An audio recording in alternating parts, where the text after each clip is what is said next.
মশাই ছেলেবেলায় আমরা কম বেশি প্রত্যেকেই শুনেছি গল্পের যে প্রধান মুখ্য দুজন মাস্টারমশাই গোসাইগঞ্জ এবং নন্দীপুর এই দুটো গ্রামে দুজন মাস্টারমশাই ছিলেন। ব্রজ মাস্টার ছিলেন গোসাইগঞ্জে, অসৎ, নিজেকে অনেক দাম্ভিক, অনেক বিদ্বান মনে করতেন, এবং উল্টো দিকে নন্দীপুর গ্রামের একজন মাস্টারমশাই ছিলেন, তার নাম হারান মাস্টারমশাই। তা কে শ্রেষ্ঠ কে বীর তার জন্য গ্রামেরই কোনো মাতব্বর একদিন সভা ডাকলেন যে একটা সহজ প্রণালীর মাধ্যমে কে শ্রেষ্ঠ তার প্রমাণ করতে হবে। যাই হোক, এবারে পরীক্ষার নিয়ম হলো একজন মাস্টারমশাই একজনকে প্রশ্ন করবে, উত্তর দেবে। যে উত্তর দিতে পারবে না সে হেরে গেল, আর যে জিতবে তার গলায় তার জয়মাল্য দেওয়া হবে। এবার ব্রজ মাস্টার বরাবরই ছিল একটু দুষ্টু প্রকৃতির। সেই ব্রজ মাস্টার তখন হারান মাস্টারকে বললেন, আপনি প্রথম প্রশ্ন করুন। তখন হারান মাস্টার যে সৎ, সে প্রশ্ন করলেন যে ইংরেজি প্রশ্ন, তার বাংলা মানে উত্তর দিতে হবে গ্রামবাসী সবার সামনে। গ্রামবাসী তো জানে না, তারা অবুঝ, তারা ওয়াকিবহল না, দুজনেই ইংরেজির মাস্টার, তারা ইংরেজি সম্বন্ধে যথেষ্ট ওয়াকিবহল না, তাদের সামনে একটা পরীক্ষা হচ্ছে। তা হারান মাস্টার ওই অসৎ ব্রজ মাস্টারকে প্রশ্ন করলেন যে হর্নস অফ এ ডিলেমা, অর্থাৎ হর্নস অফ এ ডিলেমা মানে কি? এবার ব্রজ মাস্টার তো জানে, সে তো ইংরেজিতে অবশ্যই পটু। তিনি বললেন উভয় সংকট। বাহ, সবাই হাততালি দিচ্ছেন। এবার অসৎ মাস্টারমশাই সেই সৎ হারান মাস্টারকে প্রশ্ন করলেন, এটা কিন্তু পূর্ব পরিকল্পিত, রণকৌশলটা বুঝুন, যে বলুন আই ডোন্ট নো মানে কি? একটু চিৎকার মেরে আপনাকে বলতে হবে। এবার তার মানে আমরা সবাই জানি। সৎ মাস্টার যখন বললেন চেঁচিয়ে আমি জানি না, ব্যাস ওই আমি জানি না মধ্যে দিয়ে কিন্তু তার হার ঘোষণা হয়ে গেল। অর্থাৎ স্বদেশে নৃপতি পূজ্য, বিদ্বান পূজ্য সর্বপ্রদেশে, চাণক্য বলেছিলেন। এই কথাটা আমি কেন বললাম, তার প্রাসঙ্গিকতা এবং এর যথাযথ মূল্যায়ন আপনারা সিটিভিএনের দর্শক মণ্ডলী কিন্তু করবেন। যে কেন বলছি, সবসময় রণকৌশল দিয়ে কিন্তু চাপিয়ে রাখা হয় একটা সততার জায়গাকে, কিন্তু এই গল্পে হারান মাস্টারের শেষ পরিণতি কী হয়েছিল হয়তো সেটা আমরা এখনও কিন্তু জানি না, কেউই জানি না। কিন্তু এই গল্পের কিন্তু আমাদের প্রধান মুখ্য ভিলেন চরিত্র কিন্তু সেই ব্রজ মাস্টারই রয়ে গেছে, ইতিহাস কিন্তু মনে রেখেছে। তাই সততা এবং অসততাকে আমরা ডিফাইন করতে শিখেছি, আমরা জানি যে কোনটা সঠিক কোনটা বেঠিক। আজকের আলোচনা কালসর্পদোষ নিয়ে করব। দেখুন, কালসর্পদোষ নিয়ে আমরা ডোবা ভাবি, কালসর্পদোষ নিছক একটা ডোবার মতন, ওই পা ঢোকাবো, পাটা ধুয়ে চলে আসবো। কিন্তু সত্যিকারে যদি আপনি দুটো পা আপনি সেই কালসর্প নামক ওই ডুবিয়ে রাখেন, তাহলে দেখবেন নিমজ্জিত হয়ে যাবেন পুরো, আপনি সাগরে মহাসাগরে গিয়ে উপনীত হয়েছেন। অর্থাৎ কালসর্প দোষ শুধুমাত্র একটি ডোবার মতন আলোচনা নয়। আজকের এই আলোচনাটা আমি প্রথম পর্ব এবং দ্বিতীয় পর্বে ভাগ করেছি, কারণ এটা একটা ভাস্ট আলোচনা। আপনাকে শুনতেই হবে, কিংবা আপনাদেরকে শুনতেই হবে, কারণ আপনি আপনার না হলেও আপনার পরিবারের কারোর না কারোরই এই কালসর্প যুগের আওতায় নিশ্চয়ই আছেন। তাই আপনাকে কিন্তু এই আলোচনাটা শুনতেই হবে। দেখুন, সৃষ্টির সাথে সাথে আমরা জানি সাপ একটা কিন্তু খুব প্রাচীন একটি প্রাণী। প্রায় 3490টি প্রজাতির সাপ কিন্তু কম বেশি আছে। বিশেষ করে আফ্রিকার গহন গভীর অরণ্যে তো বিশেষ মানে 1 ইঞ্চি থেকে প্রায় 20-25 মিটার পর্যন্ত কিন্তু সাপ পাওয়া যায়। ভারতবর্ষের সংস্কৃতিতেও কিন্তু এই সাপ কিংবা নাগ যাই বলি না কেন, এটা কিন্তু আমরা বিভিন্ন সভ্যতার কিন্তু নিদর্শন পেয়েছি। আমরা জানি এই যোগশাস্ত্রে সাপকে আমাদের যে মানবদেহের কুলকুণ্ডলিনী, এই কুলকুণ্ডলিনীর যে শক্তি, সে শক্তি প্রকাশকে কিন্তু সাপের সাথে তুলনা করা হয়।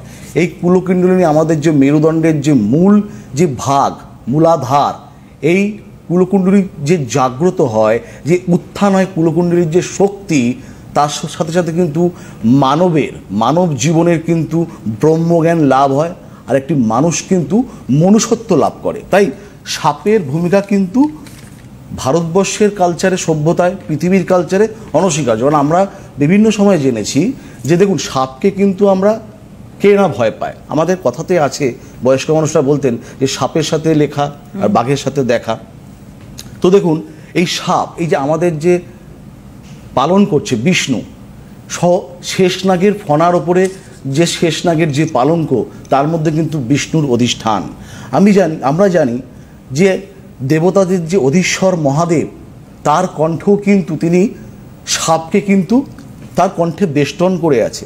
আমরা জানি ভগবান শ্রীকৃষ্ণের যখন জন্ম হয় তখন কিন্তু ওই যমুনা নদী যখন পেরিয়ে যখন সে গোকুলের দিকে যাচ্ছে, তখন কিন্তু শেষনাগের ছায়াই কিন্তু সে শ্রীকৃষ্ণ কিন্তু ছিল।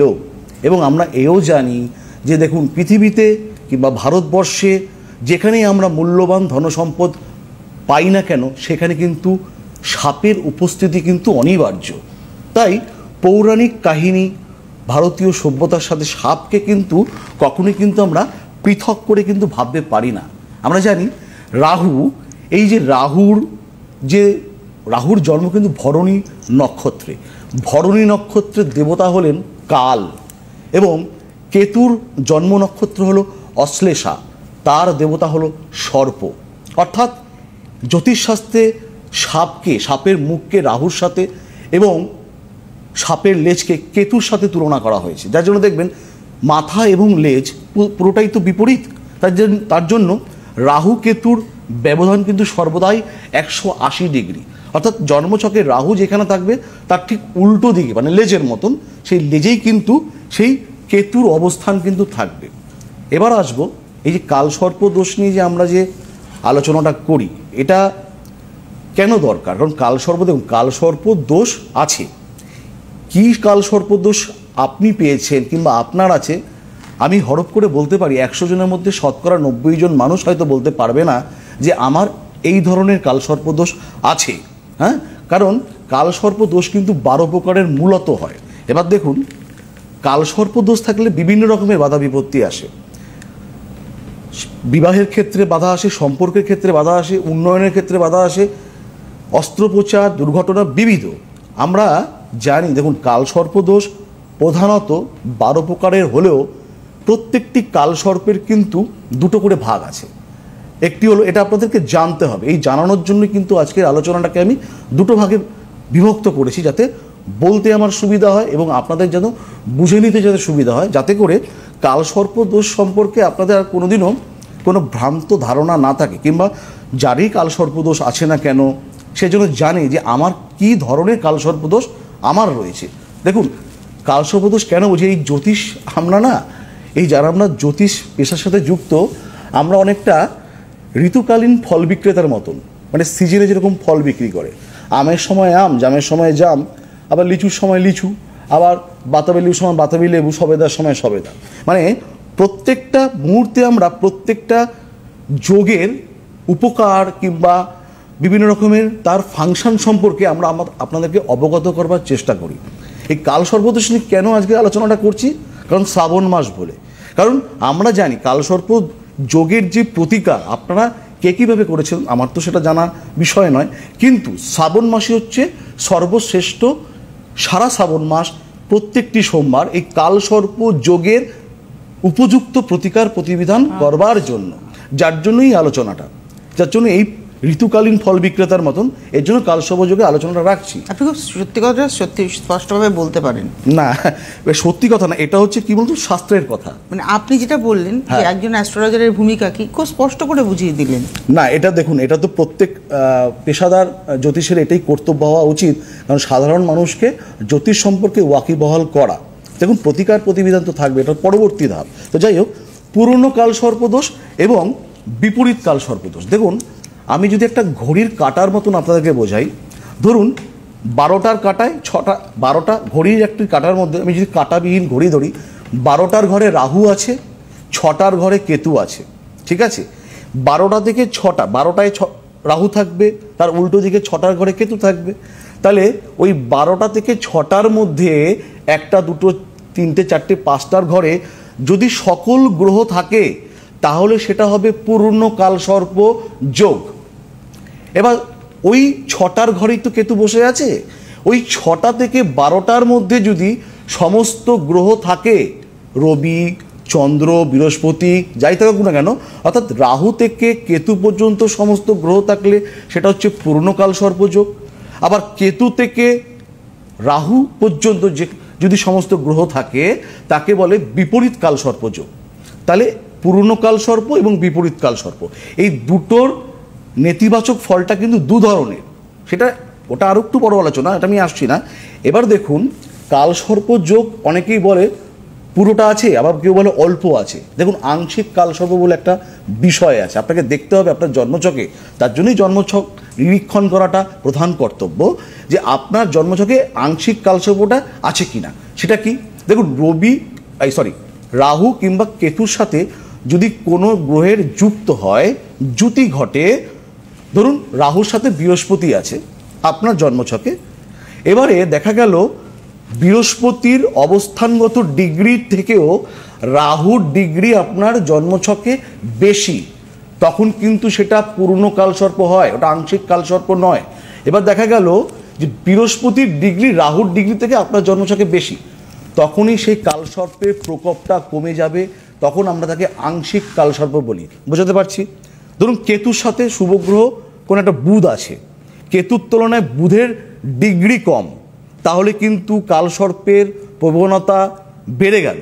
আবার যদি বুধের থেকে কেতুর থেকে যদি বুধের ডিগ্রি বেশি হয়, তাহলে কালসর্প দোষের প্রকোপটা, নেতিবাচক প্রকোপটা অনেকাংশে কম। এটাকে যেরকম আমরা আংশিক কালসর্প বলি।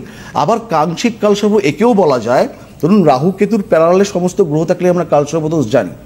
শনি বিচ্যুতি ঘটলো, অর্থাৎ রাহু কেতুর পরিধির মধ্যে সমস্ত গ্রহ থাকবে, তাকে আমরা কালসর্প দোষ বলবো। এটাই হচ্ছে স্বাভাবিক ঘটনা।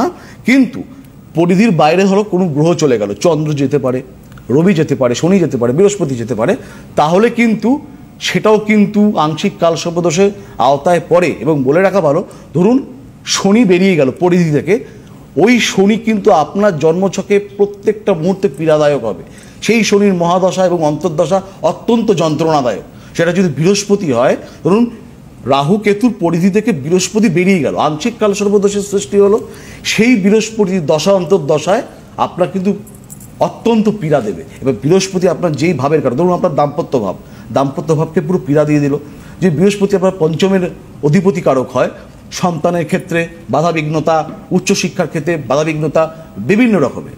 এবারে আসি রাহু কেতুর যাদের কালসর্প চলে মানে আছে, রাহু কেতুর দশা অন্তর্দশাও কিন্তু তাকে অনেকটা সমস্যার সম্মুখীন হতে হয়।